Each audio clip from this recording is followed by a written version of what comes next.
I'm a writer. That's what I tell myself every morning when I wake up in this reinforced apartment in New Seattle, one of the new metropolises that rose from the ashes of what we lost. 10 years since October 15th, 2024, the day the world learned what happens when humanity plays God without understanding the rules. My name is Bertrand Cry, and my job is to document the truth, not the sanitized versions they teach in recovery schools, not the propaganda the Reconstruction Authority broadcasts, the real truth, how 6 billion people died screaming while the rest of us learned to survive. The world today is a patchwork of hope and horror. Here in New Seattle, we've built something that almost resembles civilization. No walls around the entire city, just protocols. Biometric scanners at every major intersection. Mandatory health checks every 72 hours. Incursion teams patrol the outskirts, clearing stragglers. At night, you can see lights stretching for miles. And if you don't look too closely at empty spaces where neighborhoods used to be, you can almost pretend things are normal. Other cities have managed the same. Chicago, Phoenix, Denver, even parts of the East Coast are coming back, though slower. But between these islands of recovery lie the dead zones, territories we've written off, places where infected still roam in numbers too great to clear. The fight continues every day. They gave me this assignment 3 months ago. Compile a comprehensive history of the outbreak's origin, interview survivors, catalog documents, create a record so future generations understand how close we came to extinction. I've interviewed hundreds of people. The stories vary wildly, but share a common thread. A sniper who spent 3 days on a rooftop picking off infected one by one, watching through his scope as the city below transformed into a feeding ground. His voice was flat when he described choosing which survivors to help and which to leave behind. Then there was the prepper, a man who'd spent 15 years stocking supplies and fortifying his rural property. When October 15th came, he was ready. But when I asked about the people who came to his gates begging for help, his hands started shaking. He'd turned them away, all of them. The guilt in his eyes told me he still hears their voices. The worst story came from a police officer on duty for exactly 4 hours when the world ended. First day on the job, fresh out of the academy. He described responding to what they thought was a drug-fueled assault. Finding something that looked human but moved wrong, attacked wrong, wouldn't stop even after being shot multiple times. His training partner died in the first encounter. He was 19 then, now he's 29 and looks 50. These stories form the mosaic of our survival, but none answer the fundamental question: how did it start? Nothing prepared me for what arrived last week. The recovery team brought it back from a reclamation site in Northern California, a private research facility outside Sacramento. The building had been sealed since the first week of the outbreak. Buried under protocol, nobody had resources to challenge until now. 10 years of abandonment had turned it into a tomb. They found bodies inside. Scientists, security personnel, support staff. Some showed signs of infection, dried fluids, torn clothing, the telltale marks of violence. Others had taken their own way out. The team spent 4 days clearing the site, cataloging everything worth salvaging. That's when they found the recorder. It sits on my desk now. A digital audio device in a waterproof case, scratched and dented, but miraculously intact. Military-grade equipment. The case had been locked inside a safe in what must have been the facility's primary laboratory.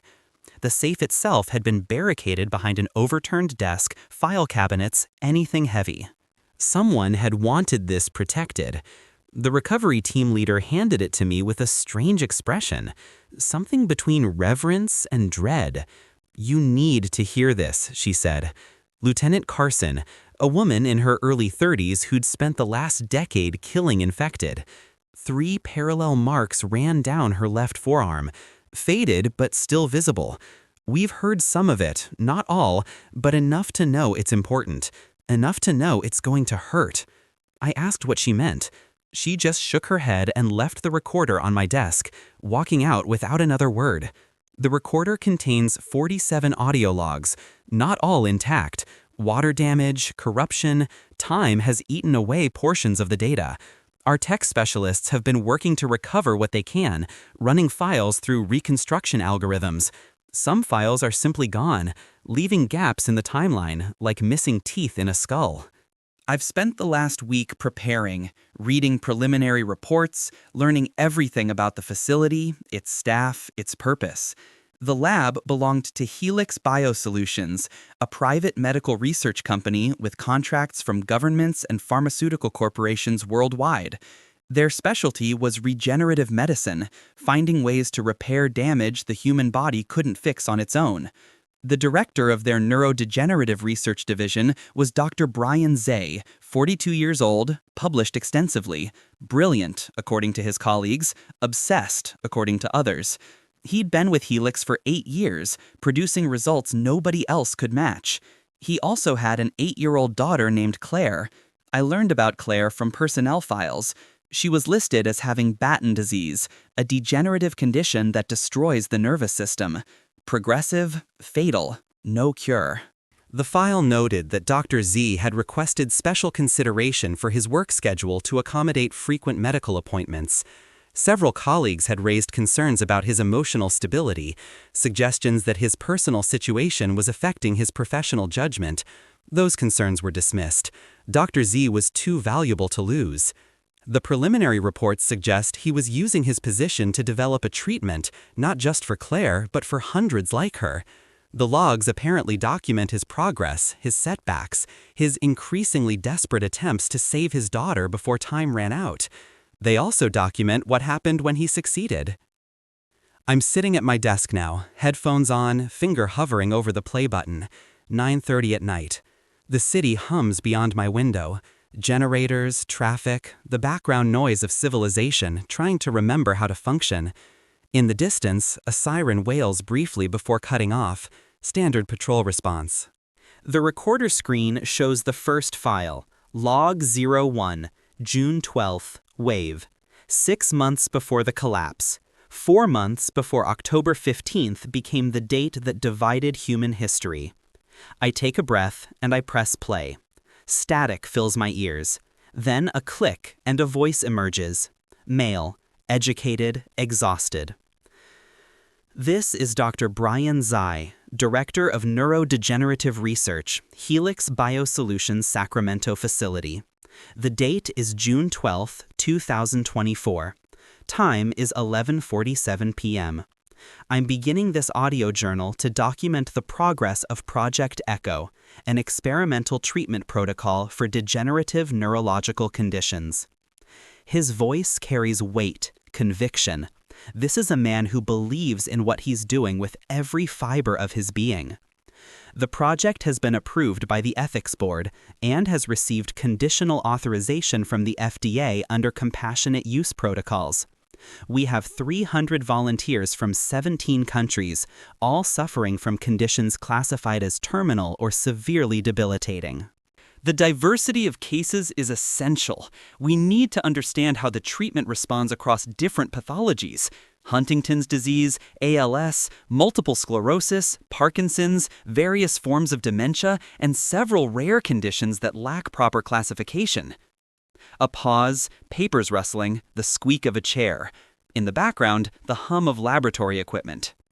The treatment itself is based on a viral vector we've designated HXV73, derived from a specimen recovered during an Antarctic research expedition last year, found preserved in glacial ice estimated to be approximately 40,000 years old. The expedition was primarily geological, but when they extracted core samples, they found something unexpected. Organic material, viral particles that had remained viable in deep freeze for millennia. He sounds excited now, the fatigue fading. Initial testing shows remarkable properties. The virus demonstrates an affinity for damaged neural tissue, but instead of causing harm, it appears to stimulate regeneration at the cellular level. Unlike anything in modern virology, we've seen it repair damaged myelin sheaths, encourage dendritic growth in areas where neurons have died, even partially restore synaptic connections that conventional medicine considers irreparable. The mechanism is still unclear. We're working with biology that evolved in isolation 40,000 years ago, but the results speak for themselves. Another pause. I can hear him drinking something. When he speaks again, his voice has softened. Among our 300 volunteers is subject number 300, my daughter Claire. She's 8 years old. She has Batten disease, late infantile variant. When she was diagnosed 3 years ago, they gave her maybe 10 years. We're past the halfway point now. She's already started losing motor function, struggles with stairs, drops things more often. Her vision is deteriorating. She can't read the book she loved 6 months ago. Every day I watch her struggle with things that used to be effortless. And every day I tell myself, I'm going to fix this. The conviction in his voice sends a chill down my spine. I recognize that tone. Every parent who's ever watched their child suffer knows that desperation. That's not just hope speaking, that's certainty. This treatment will work. It has to. The preliminary trials have been extraordinary. We've tested it on rats with induced spinal injuries, complete paralysis, and seen functional recovery within 3 weeks. Mice with chemically damaged brain tissue showing cognitive improvement. Even primates with degenerative conditions similar to what Claire has, the results have been consistent, remarkable. A long breath. The name Project Echo came from Claire, actually. For the first time, I hear him smile. She loves to sing. Whenever she visits my lab, she stands in the center of the room and belts out whatever song she's learned. Disney songs mostly, sometimes pop music she's heard on the radio. The acoustics in the lab create this perfect echo, bouncing off the walls and equipment, amplifying her voice until it fills the whole space. She thinks it's magical. Spins in circles while she sings, listening to her voice come back to her. So when I needed a designation for the project, something clinical and meaningless that would satisfy bureaucrats, I chose that instead. Something that reminds me why I'm doing this. More rustling, a drink of something. The treatment protocol begins next week. All 300 volunteers will receive their initial injection on June 19th. We'll monitor them continuously for the first 72 hours. Full medical teams on standby. Biometric tracking, neural imaging every 6 hours. After that, weekly monitoring for the first month. The virus should take approximately 2 weeks to fully integrate with the host's neural tissue, at which point we should begin seeing measurable improvements. His tone shifts, becoming more measured. I'm aware of the risks. Working with an unknown pathogen violates every safety protocol I've ever learned. We're introducing something into the human body that has never encountered human biology before. The potential for unexpected interactions, for immune responses we can't predict, for long-term effects we won't see until it's too late. All of that is real. My colleagues have expressed concerns. Some have refused to participate. But conventional methods have failed. Every treatment we've tried has been inadequate. We can slow the progression in some cases, but we can't stop it, can't reverse it, can't give these people their lives back. A long silence. I can hear him breathing, steady and controlled. If this works, when this works, we'll revolutionize medicine. Paralysis becomes treatable. Degenerative disease becomes manageable. Traumatic brain injury stops being a death sentence.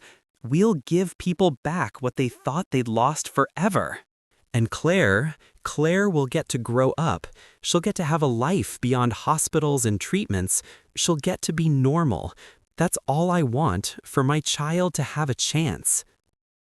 The recording falls silent except for the background hum of equipment. I can picture him sitting there in the empty lab late at night, surrounded by machines and the weight of impossible expectations. This will work, he says quietly. I won't let her down. I can't. The file ends with a click. I sit back, pulling off the headphones. The silence feels oppressive after listening to Dr. Zay's voice. My coffee is cold. The window lets in a breeze that raises goosebumps on my arms. I check the file list. The next entry is dated June 20th, 1 day after the initial treatment, then June 24th. The gaps between recordings grow wider as summer progresses. July has only 3 files. August has just 2.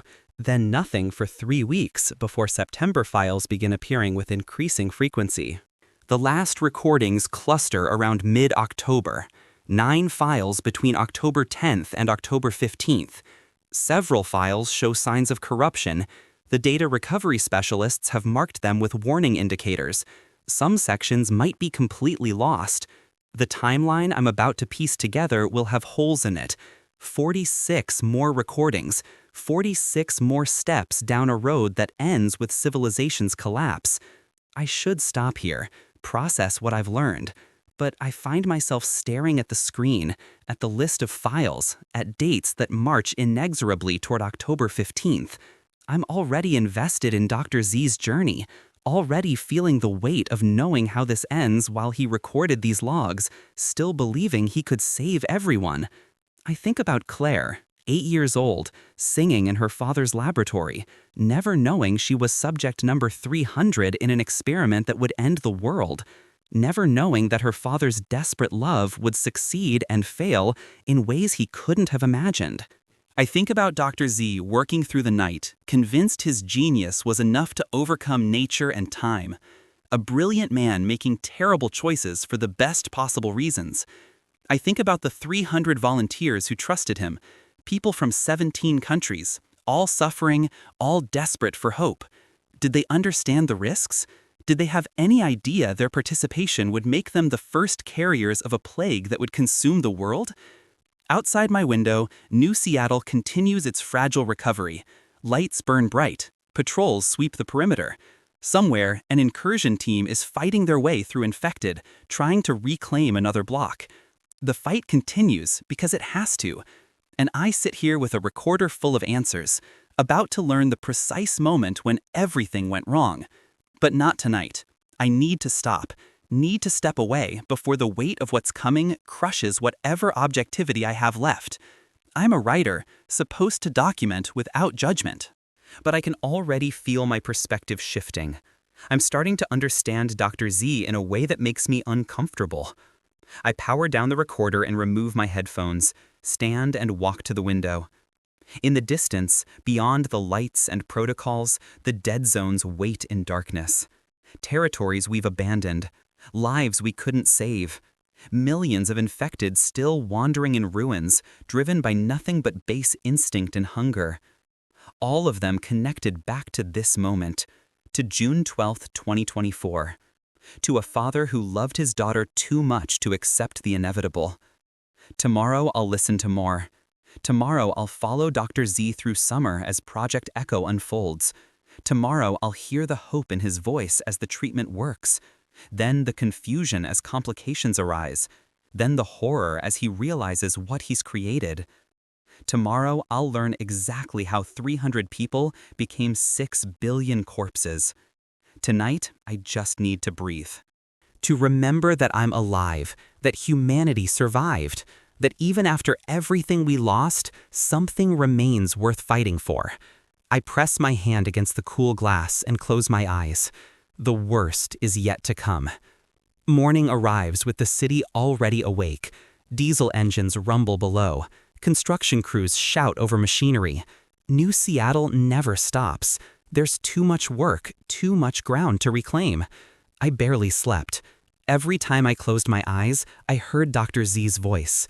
That certainty, that conviction that he could save Claire and revolutionize medicine. I kept seeing her spinning in circles in his lab, singing, listening to her voice echo back. I make coffee and sit at the desk. The recorder sits where I left it, screen dark, waiting.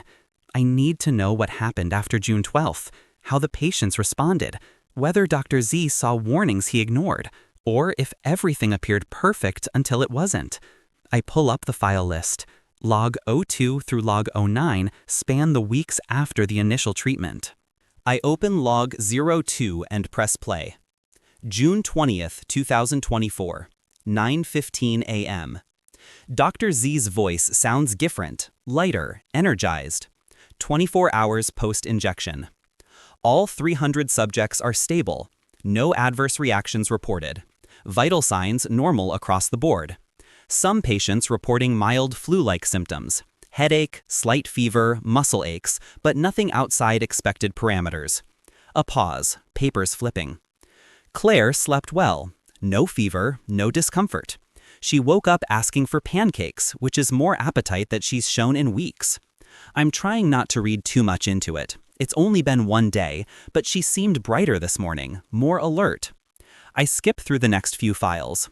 Daily updates, mostly technical. Blood work results. Neural scans showing the virus spreading through subject systems, binding to damaged tissue exactly as predicted.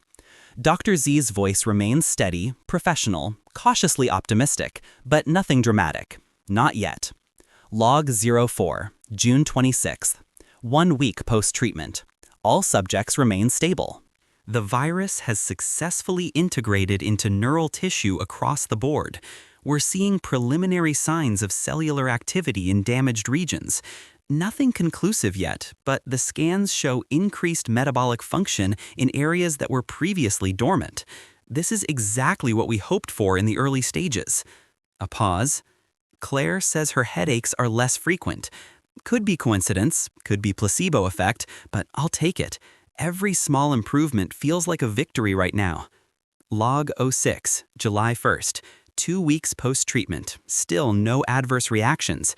The 27 non-responders I mentioned earlier remain stable but unchanged. Their immune systems appear to be rejecting the viral integration, but without negative consequences. For the remaining 273 subjects, we're beginning to see measurable changes. Slight improvements in motor function for paralytic patients, reduced tremor frequency in Parkinson's cases, minor cognitive gains in dementia patients. His voice carries cautious excitement. These are small changes, incremental, but they're real. The virus is doing what we designed it to do, targeting damaged tissue and stimulating regeneration. We just need to be patient. Let it work. I open log 08, July 10th, 3 weeks post-treatment. The improvements are accelerating. There's unmistakable excitement in his voice now. Subject 47 in Toronto, the woman with advanced MS, she stood today. Actually stood unassisted for the first time in 3 years. It was only for a few seconds, but her legs supported her weight. The nursing staff couldn't believe it. Neither could I when I saw the video. He's breathing faster, words coming quicker. Subject 92 in London reports sensation returning to his lower extremities. Subject 118 in Mumbai, her tremors have decreased noticeably. Subject 227's vision is improving. These aren't minor changes anymore. These are genuine recoveries. A long pause. And when he speaks again, his voice is thick with emotion. Claire read 3 pages in her book last night. 3 full pages without stopping, without asking for help, without struggling with the words. Her motor control is improving. Her vision is sharper. She's getting better. My daughter is getting better. I hear him crying softly. Not despair this time. Relief. Joy. It's working. After all the failures, all the setbacks, all the doubt, it's actually working. I stop the recording and lean back. Outside, morning light strengthens. I should feel happy hearing this. These people were dying, and they got better. For a while at least. Dr. Z's gamble paid off. But I know what comes next. I know this hope is temporary. I skip ahead to log 12, July 20th, 4 weeks post-treatment. Dr. Z sounds almost giddy. The results are exceeding every projection we made. 273 subjects showing significant improvement. That's a 91% success rate. We're seeing motor function restoration in paralytic patients. Cognitive clarity returning to dementia cases, vision recovery, tremor reduction, sensory restoration across multiple categories. Papers rustling. I can hear him moving around, energized. Subject 47 walked across her entire hospital room yesterday, unassisted. No walker, no support, just her own legs carrying her. She's been confined to a wheelchair for years, and now she's walking. Subject 92 can wiggle all his toes, can feel touch, pressure, temperature in his legs. Subject 118's tremors are down by 70%. Subject 227 can read again, can see his grandchildren's faces clearly for the first time in 2 years. His voice drops, becomes intensely personal. Claire ran yesterday. Not a shuffle, not a careful walk. She ran, chased the neighbor's dog around the yard, laughing the whole time. I stood at the window watching her, and I realized I'd forgotten what her real laugh sounded like. Not the tired, sad laugh of a sick child, but the pure, uninhibited joy of a healthy 8-year-old. A shaky breath.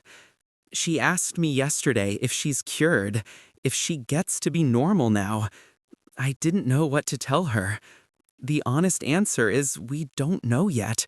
We need more time to confirm the regeneration is permanent. But looking at her, seeing her run and play and smile, I want to believe she is. I want to believe we did it. I open the next file. July 28th, log 014. 5 weeks post-treatment. I'm documenting what can only be described as miraculous recoveries. His voice is steady now, confident. We have blind patients who can see, paralyzed patients who can walk, dementia patients who recognize their families again. People who were given months to live are now talking about futures they thought they'd lost. A pause, and I hear him drinking something. The 27 non-responders remain stable and unchanged, which is disappointing but not alarming.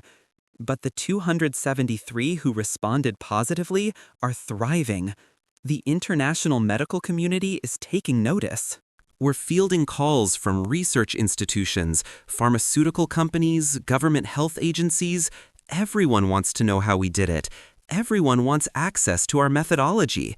Papers being organized. Claire is back in school, part-time at first, just a few hours a day, but she's there, she's learning, she's playing with other children.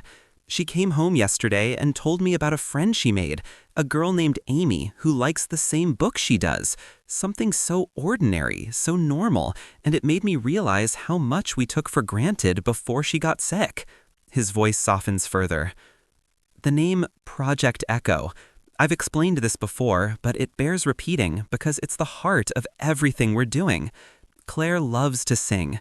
When she visits my lab, she stands in the middle of the room and sings, and the acoustics create this perfect echo that bounces off the walls and equipment. She spins in circles, listening to her voice come back to her, and she thinks it's magic. In a way, it is. Her joy, her hope, her belief that she can be healthy again, that's what drove this project from the beginning. Every time I see those words in a report, Project Echo, I think of her singing. I think of why we started this. And now, seeing her healthy and happy, I know it was worth every risk we took. The recording goes quiet except for ambient laboratory sounds. We did it. We actually did it. We saved them. I sit back, processing what I've heard. For 5 weeks, Project Echo was a success. 273 people from around the world got their lives back. Claire got to be a normal 8-year-old girl. Dr. Ze achieved what he set out to do. For 5 weeks, he was a hero. I check the time. It's almost noon. I've been listening for hours. My coffee is cold, my stomach empty, but I can't stop now. I need to know when things started to change, when the success turned into something else. I'm about to open the next file when the alarm sounds. Not the gentle patrol notification, but the sharp, piercing wail that means perimeter breach or incursion team returning with complications. I pull off my headphones and move to the window. 3 blocks away, the checkpoint gate opens. A convoy of armored vehicles rolling through, faster than normal. One has damage. Deep gouges in the side paneling, the kind that comes from close contact with infected. The incursion teams go out every few days, pushing deeper into dead zones, looking for supplies, technology, survivors. Sometimes they find useful things. Sometimes they find trouble. I watch as medical teams rush forward. The alarm continues for another minute, then cuts off. Protocol satisfied. The vehicles disappear into the secure garage beneath the medical center. I turn back to my desk, but the moment has been broken. I need to move, to remember that I'm part of something larger than just transcribing the past. I grab my jacket and head downstairs. The streets are busy.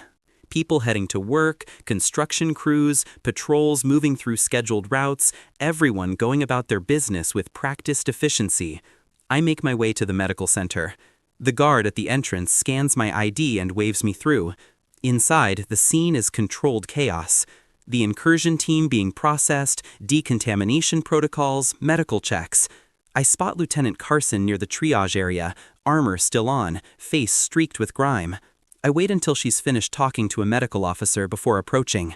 She sees me and nods, unsurprised. Couldn't stay away from the action. Heard the alarm, wanted to make sure your team made it back. Most of us. Her expression tightens. Lost one. Garcia got separated during extraction. Too many of them, too fast. She pulls off her helmet, revealing sweat-matted hair and exhaustion. Found a cache of medical supplies in an old distribution center. Thought it would be empty. Wasn't. I'm sorry. She shrugs, but I see the grief in her eyes. It's the job. Garcia knew the risks. I want to say something meaningful, but words feel inadequate. Instead, I ask, how many were there? 20, maybe 30 in the building, more outside. They're getting more clustered in certain areas, like they're drawn to something. We've noticed it before, but this was different, more concentrated. She looks at me directly. You making progress on that origin project? Understanding how this started might help us figure out how to end it. I'm getting there, listening to the logs from the scientist who created the treatment, the one who killed the world trying to save his daughter. The bluntness catches me off guard, but she's not wrong. Yeah, that one. Must be hard to listen to, knowing where it goes. It is, but someone has to document it. She nods slowly. Keep at it. We need those answers. She claps me on the shoulder and heads toward the decontamination showers. I make my way back to my apartment. The encounter has grounded me, reminded me why this work matters. It's not just about historical record. It's about understanding the enemy. Not just the infected, but the decisions that created them. Back at my desk, I put the headphones on and continue. Log 016, August 5th. The energy in Dr. Z's voice from the previous recordings is still there, but something else has crept in. A note of concern. 6 weeks post-treatment, continued improvement across most subjects. The success rate remains at 91%, which is extraordinary by any medical standard. We're publishing preliminary results next month. The peer review process is expedited given the significance of the findings. A pause, longer than usual. However, we're monitoring some unexpected developments. Subject 47 in Toronto, the MS patient who regained her ability to walk, she's been complaining of severe headaches over the past few days, not responding well to standard pain management. We've run additional neural scans, and they show unusual activity patterns in her frontal lobe, increased metabolic activity in regions that were dormant before treatment, papers rustling, a chair squeaking. It could be nothing. Could be a normal part of the regeneration process. We're in uncharted territory here, working with tissue repair at a cellular level that medicine has never achieved before. Some unexpected side effects are to be expected, but I'd feel better if I understood what's causing it. Another pause. Subject 18 in Beijing has also been exhibiting some behavioral changes. His wife reports he's been more irritable lately, quicker to anger. Again, this could be psychological. Adjusting to sudden recovery after years of disability is a massive life change, but I'm adding both cases to the monitoring protocol. Close observation, daily check-ins. His voice drops. Claire is fine, completely fine. No headaches, no behavioral changes, no concerning symptoms of any kind. She's thriving, but I find myself checking her more frequently now, watching for any sign of what's happening to the others. Maybe I'm being paranoid. Maybe I'm just being a father who's too close to this project to see it objectively anymore. The recording ends. I feel my stomach tighten. This is it, the beginning of the end, the moment when the miracle starts to crack. I open log 18, August 12th, 7 weeks post-treatment. Dr. Z's voice is strained now, the earlier excitement completely gone. We have a problem, multiple problems. Subject 47 in Toronto collapsed yesterday. Seizures, violent ones that required 4 people to restrain her. She's in intensive care now. Neural scans show massive inflammation throughout her frontal and temporal lobes. The virus isn't just stimulating regeneration anymore. It's overproducing neural tissue in a way that's creating pressure inside her skull. He's speaking quickly, words tumbling over each other. Subject 18 in Beijing attacked a nurse 2 days ago, completely unprovoked. It took 6 staff members to restrain him and get him sedated. Brain scans show abnormal activity patterns, heightened activity in the amygdala, and reduced activity in the prefrontal cortex. His aggression centers are firing while his impulse control is diminished. A long pause filled with ragged breathing. We're now tracking 14 subjects exhibiting concerning symptoms: headaches, seizures, behavioral changes ranging from depression to violent outbursts. Subject 92 in London, the one who regained sensation in his legs, he's developed tremors worse than his original condition, uncontrollable, debilitating. Subject 118's vision is deteriorating again, but differently. She says everything looks washed out, colorless. More rustling, a door closing. That's less than 5% of total subjects, 4.7% to be exact. The other 259 subjects continue to show sustained improvement with no complications. Those are still excellent numbers by any medical standard, but the pattern concerns me. The virus appears to be destabilizing in certain individuals, and I can't identify why. There's no correlation with age, gender, original diagnosis, or genetic markers that we can detect. His voice drops to barely above a whisper. Claire is still fine, still healthy, still happy, but I'm monitoring her constantly now. Blood work twice a week instead of monthly, neural scans every 3 days. She's starting to ask why I'm so worried, why I keep checking her. I don't know what to tell her. A shaky breath. I should report this to the board, recommend additional safety protocols, maybe even suggest we pause treatment for any new candidates until we understand what's causing the destabilization in these subjects. But if I do that, if I flag this as a major concern, they might shut down the entire program. And the 259 subjects who are thriving, who are living healthy lives for the first time in years, they're proof the treatment works. Claire is proof it works. I need to understand what's happening to the 4.7% before I make any decisions. Need to isolate the factors causing their deterioration. We can manage this. We can fix this. We just need more time.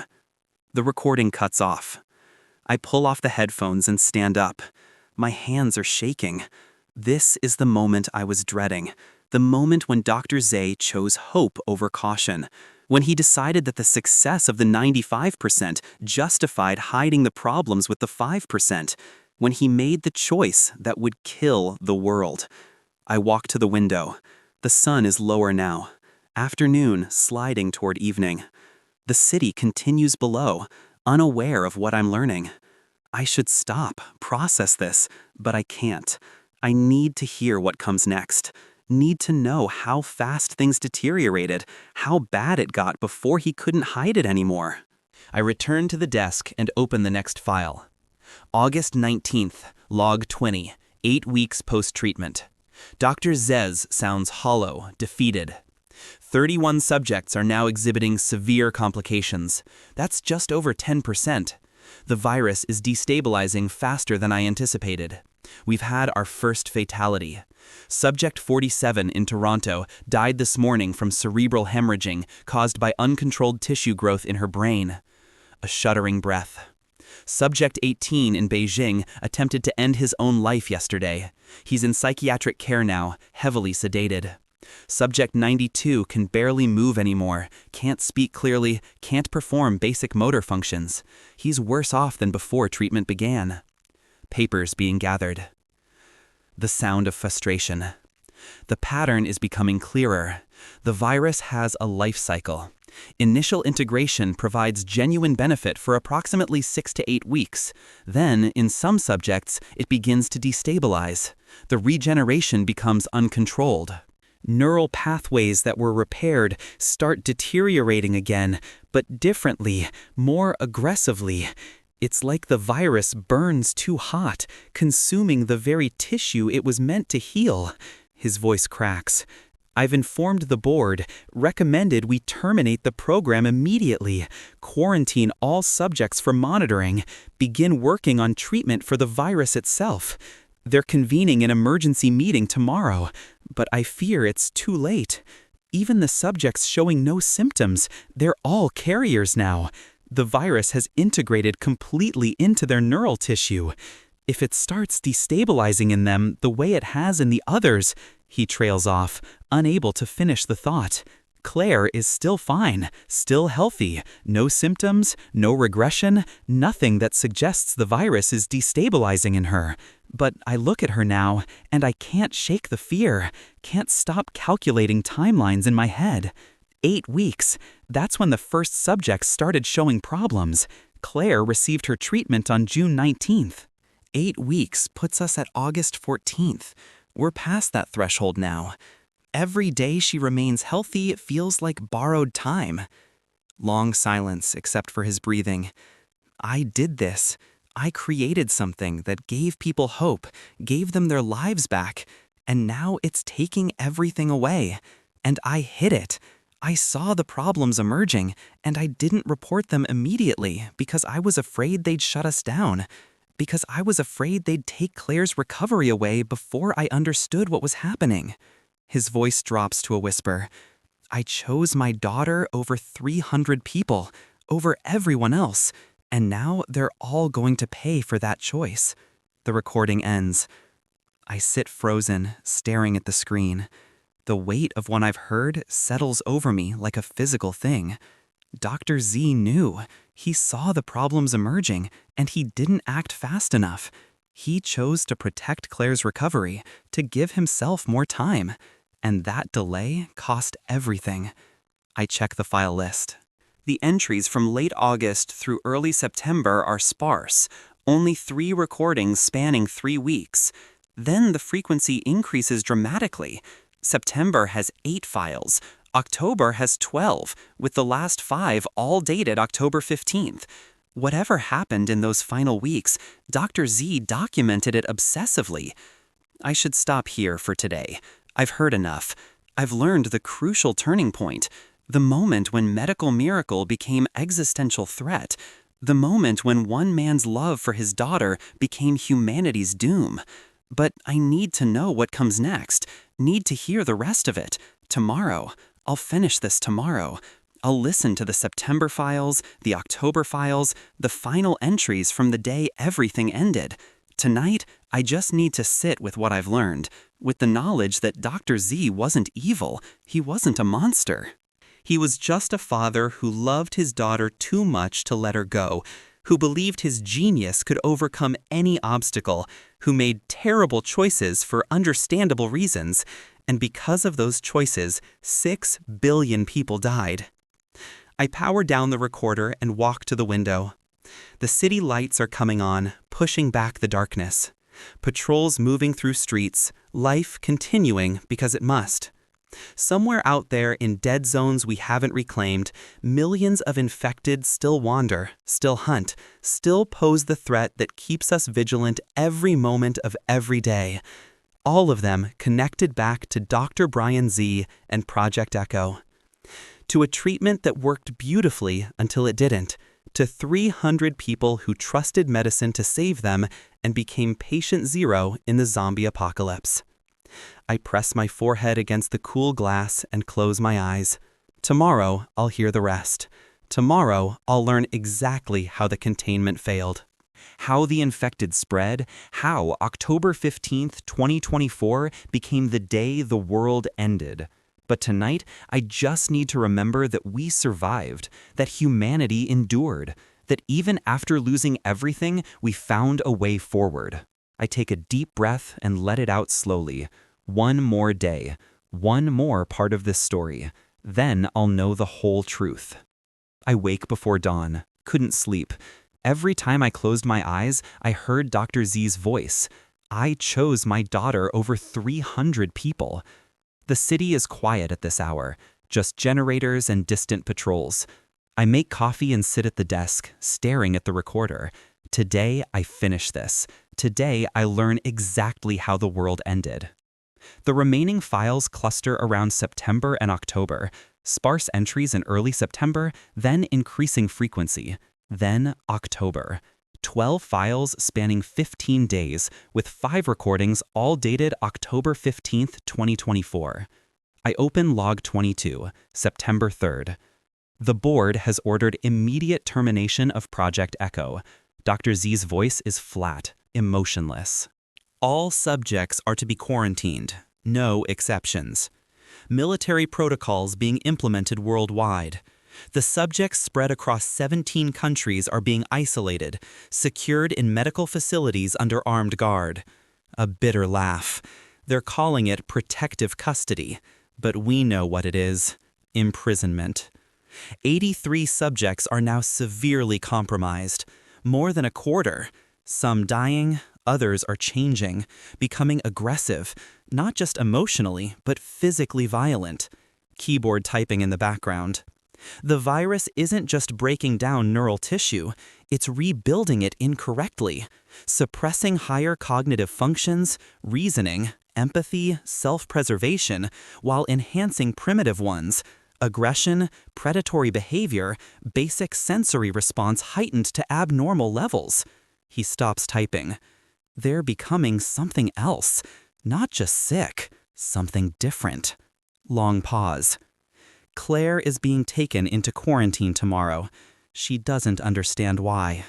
Keeps asking me if she did something wrong, if she's sick again. His voice breaks. I don't know how to explain that the treatment that saved her life might turn her into a monster. The recording ends. I skip ahead. Log 26, September 24th. Quarantine breach in Berlin. Dr. Z's voice is sharp, urgent. Subject 167 escaped during a facility transfer.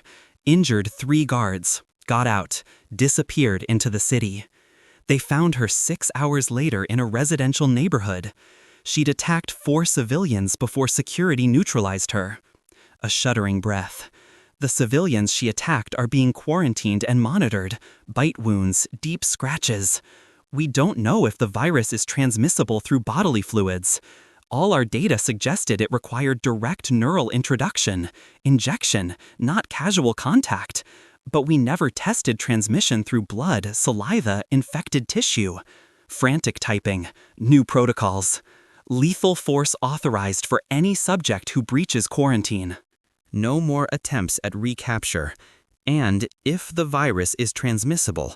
He doesn't finish the thought. The file ends. Log 28, October 5th. It's over. Dr. Z's voice is barely audible, drained, empty. 239 subjects have progressed to complete neurological breakdown. The remaining 61 are showing symptoms, including Claire. Silence, except for ragged breathing. Multiple containment breaches across the globe.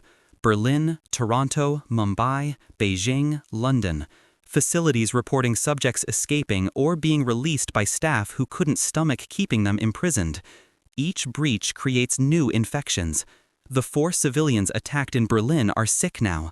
High fever, neurological symptoms. The virus is transmissible, not easily, requires significant fluid exchange, deep wounds, but it's possible. A bitter laugh. The containment models predict complete loss of control within 2 weeks. Each infected person spreads the virus to multiple others before being neutralized, and the reanimated ones, they don't die easily. Headshots work, destroying the brainstem stops them.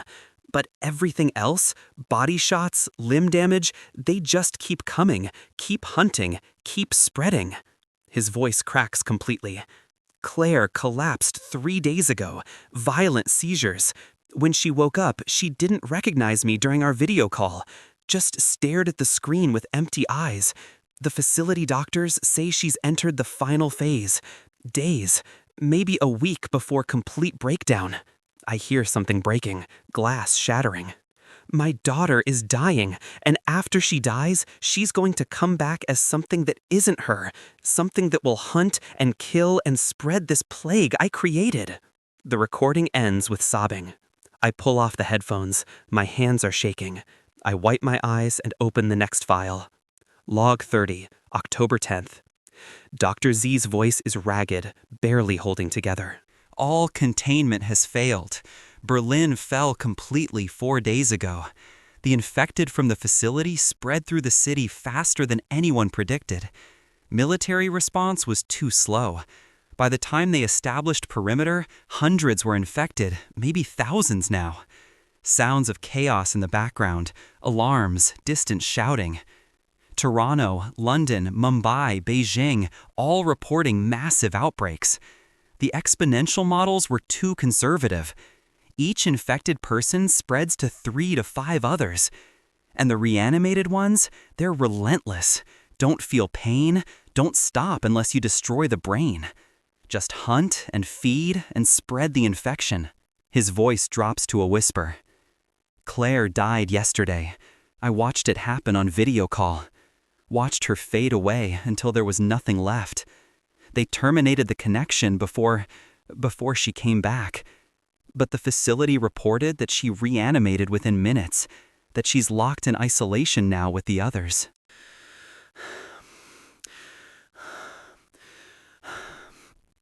My daughter is a zombie.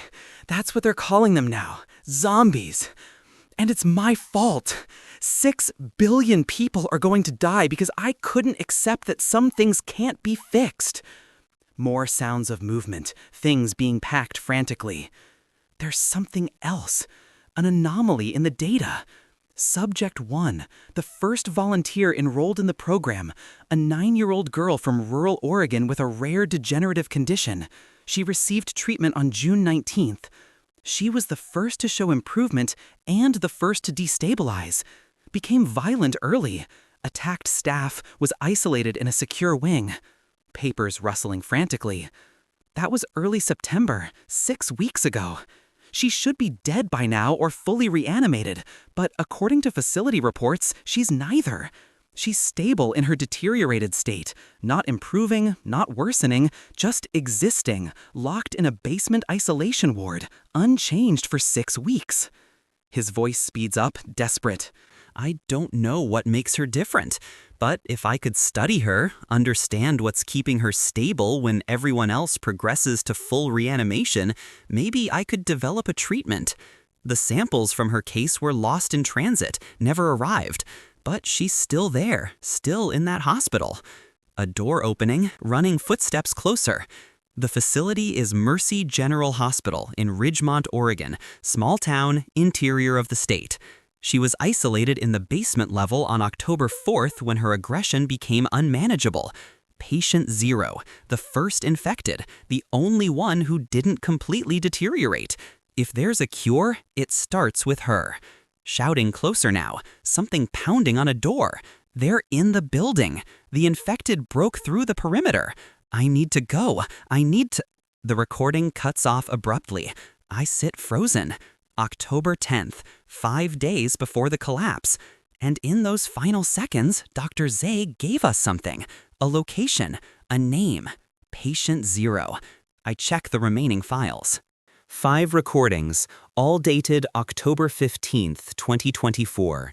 Timestamps from 6:47 a.m. to 11:53 a.m. The final hours.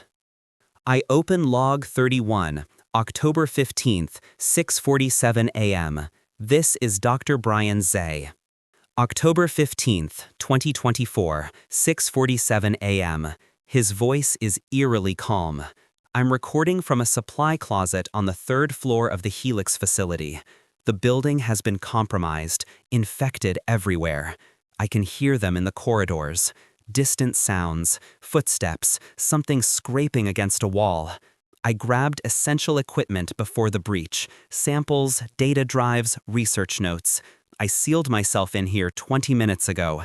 There's a fire escape outside the window, but I need to wait until they move past. Something pounds on the door, steady, rhythmic, persistent. I'm heading to Oregon, to Ridgemont, to find patient 0. It's a 3-state journey through probably infected territory, but it's the only chance.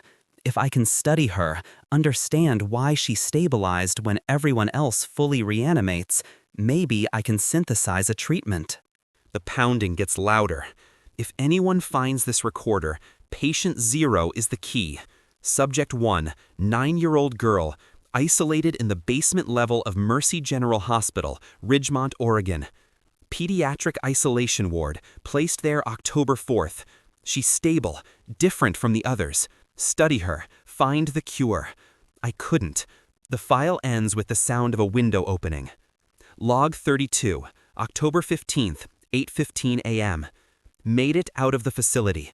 Dr. Z's voice is breathless. Streets are chaos, infected everywhere. Military trying to establish perimeter, but they're overwhelmed. I'm heading to the vehicle depot. Sounds of running, breathing hard. The infection is spreading faster than predicted.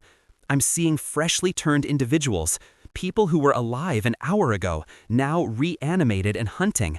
The progression from death to reanimation is taking minutes, not hours. Distant gunfire, screaming. God help us all. The file cuts off. Log 33, October 15th, 9:42 a.m. Got a vehicle, heading north. Highway is packed. Everyone evacuating. Seeing accidents, abandoned cars, infected wandering between lanes. Engine noise. Should reach Oregon border by nightfall if roads stay clear. Radio reports outbreaks in every major city. Paris, London, Tokyo, Sydney. This isn't just spreading locally, it's global. The subjects we quarantined were scattered across 17 countries, and they all deteriorated simultaneously. 300 simultaneous outbreak points. We never had a chance at containment. His voice cracks. Claire is dead. My daughter is dead, and I killed her. I killed her and 300 others, and now 6 billion more. I have to make it to Oregon. Have to find patient 0. It's the only way to make any of this mean something. The file ends. Log 34, October 15th, 10:28 a.m. Roadblock ahead. Military checkpoint. They're screening everyone. I'm going to try to talk my way through. Tell them I'm a research scientist with critical data. A pause. If this doesn't work, if they detain me, the recorder is hidden in my pack. Everything is documented. Someone will find it. Sounds of a vehicle flowing. Here we go. The file cuts to static, then ends. I open the final file. Log 35, October 15th, 11:53 a.m. Static for several seconds. Then, Dr. Z's voice, weak, labored. Checkpoint went bad. They thought I was infected, tried to detain me. I ran. They shot me, got away, but I'm bleeding a lot. Ragged breathing, pain in every word. Made it to some kind of building. Office complex, maybe? Empty. Locked myself in a room, but I'm not going to make it. Not to Oregon, not to patient 0. I'm dying. Long pause filled with struggling breaths. I'm hiding the recorder, putting it in a waterproof case, locking it in the safe. Someone will find it. Eventually, they'll find it, and they'll know. More labored breathing, wet, rattling. Patient 0, Mercy General Hospital, Ridgemont, Oregon, basement isolation ward. Subject 1, 9-year-old girl. Find her. Study her. She's stable, different. She's the answer. A long, shuddering breath. Claire, I'm sorry. I'm so sorry. I thought I could save you.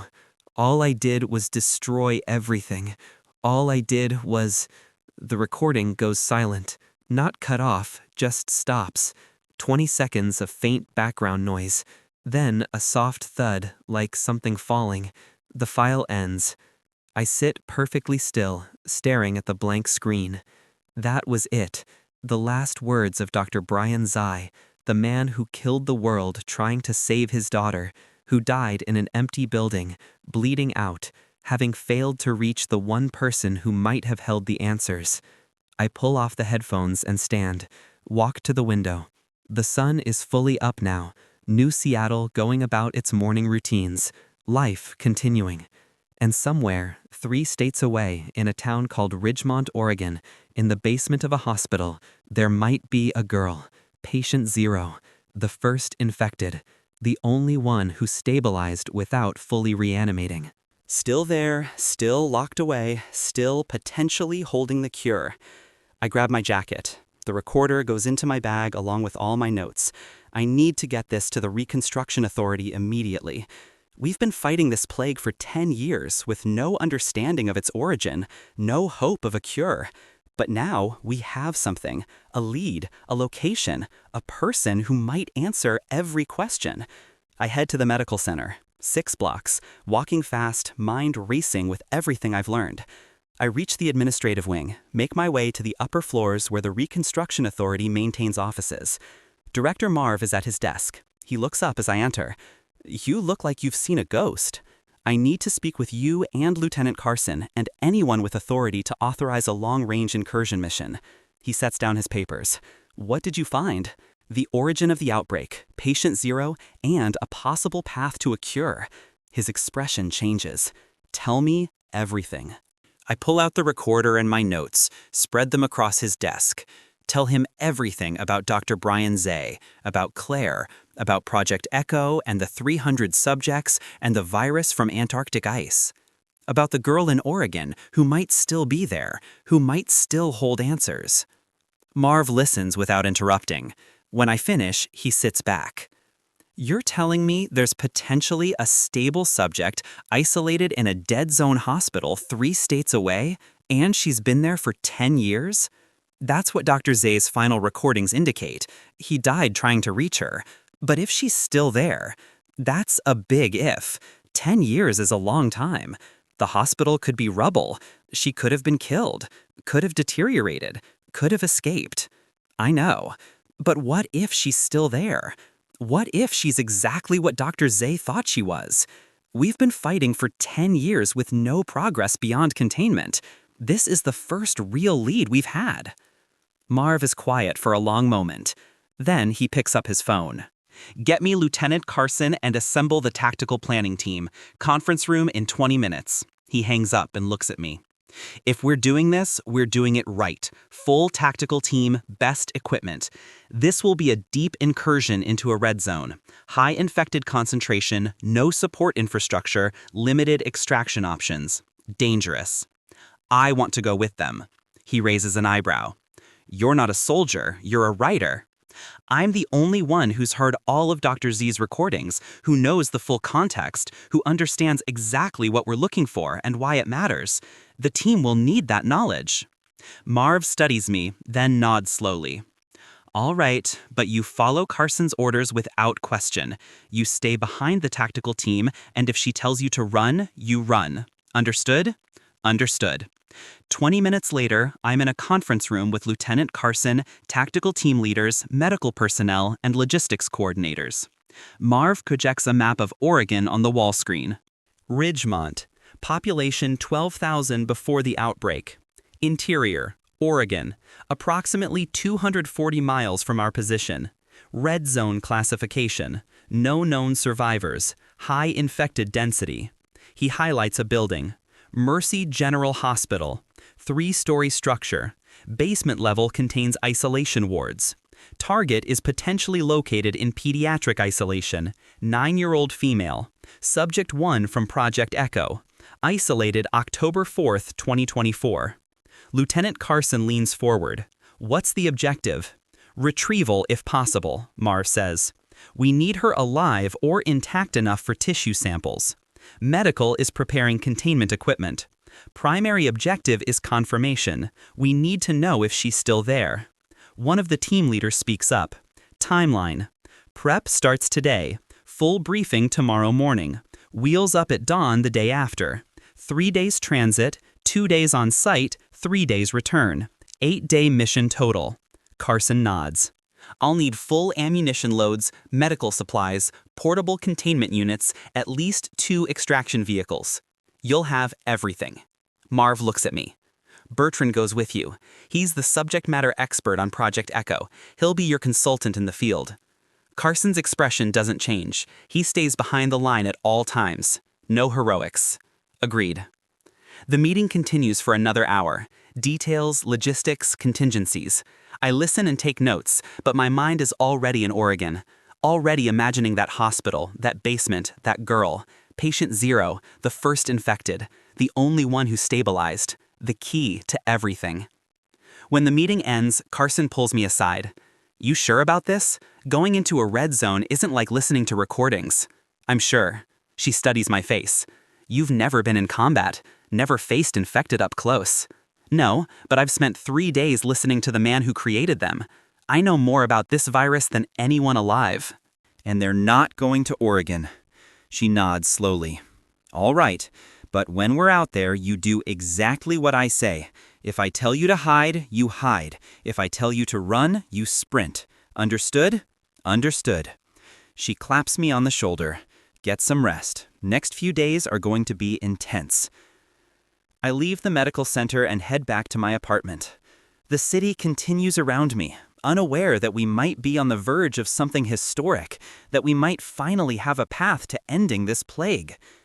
Back in my apartment, I sit at my desk and look at the recorder one last time. Dr. Brian Zah's voice is still in my memory. His hope, his desperation, his final words giving us the one piece of information that might matter. I think about Claire, 8 years old, singing in her father's laboratory, never knowing she would be subject 300 in an experiment that would end the world.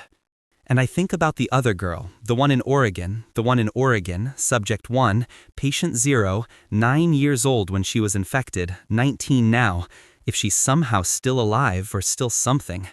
Tomorrow, we prepare. The day after, we leave. 8 days from now, we'll have answers, or we'll have confirmation that the last hope died in a basement 10 years ago. I stand and walk to the window, look out at New Seattle, at the lights and the people and the fragile civilization we've rebuilt from the ashes, all of it hanging on what we find in Ridgemont. I close my eyes and take a deep breath. This is it, the end of the story I've been documenting, the moment when history becomes present tense, when the past might finally offer us a future. Whatever happens in Oregon, whatever we find or don't find, I'll be there to document it, because that's what I do. I tell the truth. I record history. And this might be the most important story I'll ever tell. The origin of the end. And maybe, if we're lucky, the beginning of the cure. I open my eyes and look out at the city one last time. Then I turn away and start packing for Oregon.